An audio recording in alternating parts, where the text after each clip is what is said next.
going to talk about Bieber, but yeah. So Justin Bieber.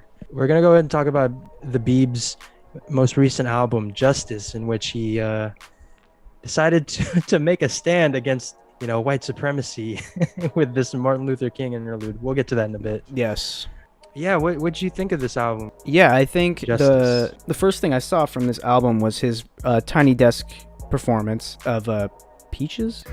I get my peaches out in Georgia. Yeah, shit. I get my weed from California. That's that shit. I took my chick up to the north. Yeah, badass bitch. Which was awesome. I think Justin Bieber is really talented. I don't like his most recent work. I think it's a little too poppy and kind of lazy in my opinion. But I heard he is a talented person. He's a good singer. He's a great musician. And so when I saw him performing that live, I was like, oh my god, like Justin Bieber is finally like making music I can listen to again. And then when he dropped Justice, his latest album, I went straight for that track. First thing, I listened to Peaches with a Daniel Caesar and Giveon feature. I'm like, how bro, do you fuck that up? How do you fuck that up? I wouldn't say it was completely fucked up. Yeah, I think it did not need to be a pop hit like at all. Like fully, it should have been slow. It should have been acoustic, more performative, not like a filtered pop remix of it. So that I was really disappointed. I was like, yo, you have Daniel Caesar and Giveon on the same track. You have to take this slow. Like, this is what they usually do, is these ballads, these like soulful, smooth, and I'm like, bro, I hope he releases like an acoustic version or something, because I'm sure, because people on Twitter and everything were like, the live version is so much better. Yeah. When you sent me that snippet, I was very surprised, because I thought, wow, Justin Bieber is finally making a decision to go for a certain sound. It sounds a little more, like reggae, almost like a Sublime song. Almost. Yeah. That's like it sounds like Santeria. I agree with what you said, that a lot of the time his music comes off as very popish. It's very trendy. I like these songs that I'm about to mention, but like, what do you mean? It's like the exact trendy music of 2014. I feel like Justin Bieber, he has a very specific career, being so young in the spotlight for so long, that we've seen him evolve over the year. Like, we've all grown up with him, and it's been such a long time where I've even paid mine to what he's doing. And this was the first time I was like, oh shit, this is Justin Bieber again. I was really happy to see that. But I don't know. I feel like it's like his manager or some shit. Be like, this is a good pop single. Look at all this like. Look at all this good shit. Yeah. Make it poppier. That reminds me. Okay, so we were down bad during the quarantine, guys. And we had HBO Max, and we decided to put on the Justin Bieber documentary that came out in 2013. Believe. It was around the time that Boyfriend came out, right? And so, okay, and to just reference something, do you remember that Travis Scott documentary where it shows him like, in the process of making Butterfly Effect, and you kind of see him kind of coming up with the verse, the iconic lines that we would come to know as Butterfly Effect.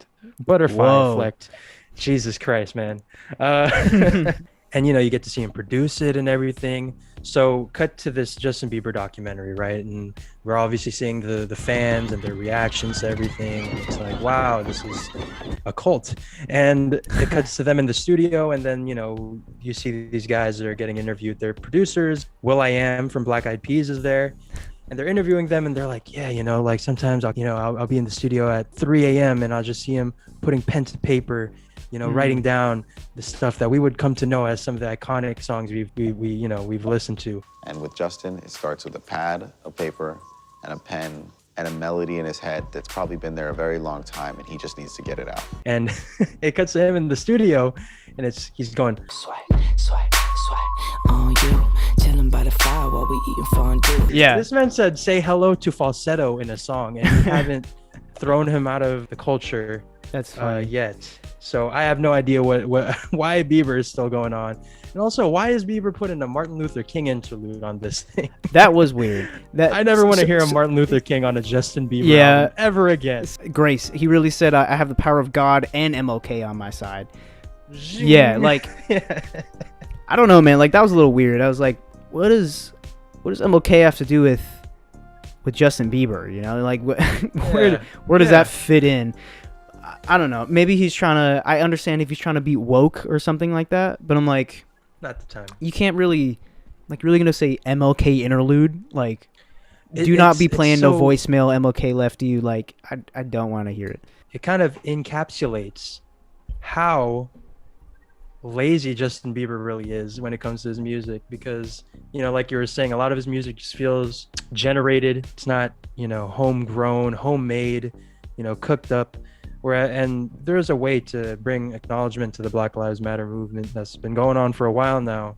Had a lot of chances before, so he just decides to tack on a Martin Luther King speech onto there. I was like, this is as lazy and as performative as it gets. Yeah, like posting a yellow square on your Instagram. It's just kind of frustrating because it's like he's so good, you know, as a singer and just as a musician.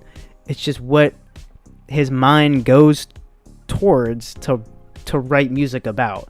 Where I'm like, why don't you talk about something else, man? I don't know if you're really the champion of the Black Lives Matter movement right now because you have an MLK interlude and a speech to start your album that has nothing to do with any of that. Also, not even in a position to really speak on any of that, in my opinion. I'd rather he give that platform to, like, maybe have like a, you know, an activist who is really putting in their part, be the voice in the interlude, you know, and bring awareness to that person. That would have been, I would have been like, okay. But then again, that's not even what justice is about.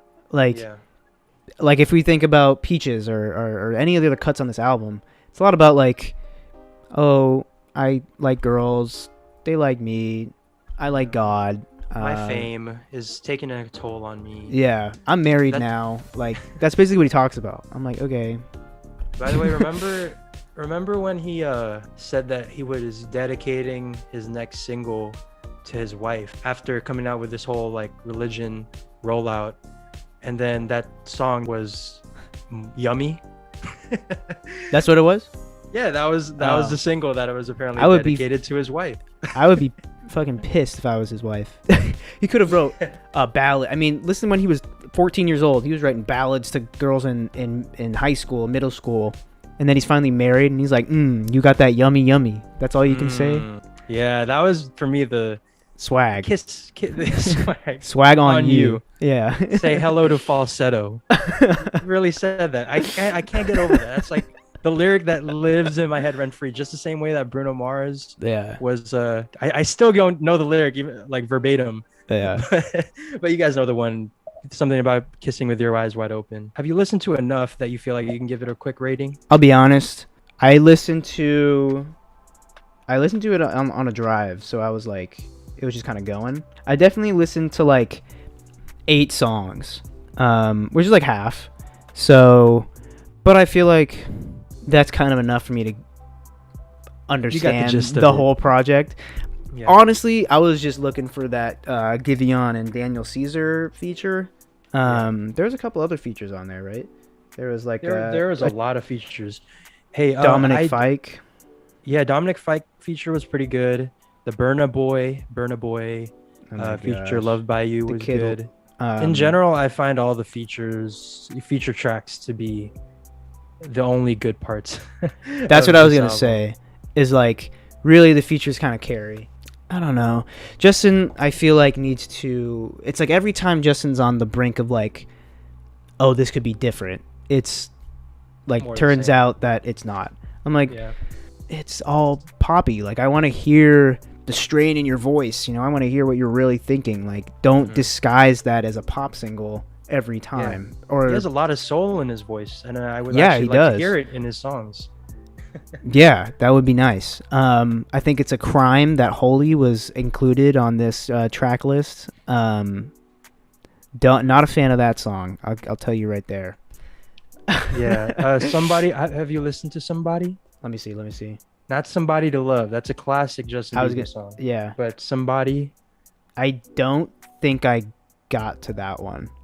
Oh, cool. Me too. Yeah, I actually didn't get Okay. around to listening to it because I just heard the first lyrics, and they were every time I wake up next to you, I talk to God, and I turned it right the fuck off because I'm like, if this is the first line, if this is the first line, I don't even want to know what the rest of the song is gonna be. Oh man. It's You know, I might bad. just listen to the whole thing just for the meme, you know, just like, Just hate listen it, like hate watching a movie, you know.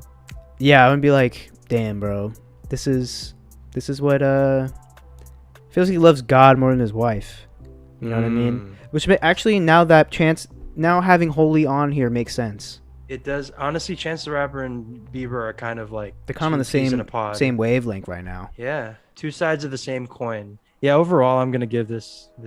If you guys are interested for some reason, this album Justice, I'm gonna give it like a 4 or a 3. Honestly, it's not worth listening to. Well, But I yeah, mean, you can form your own opinion if you want to listen to it.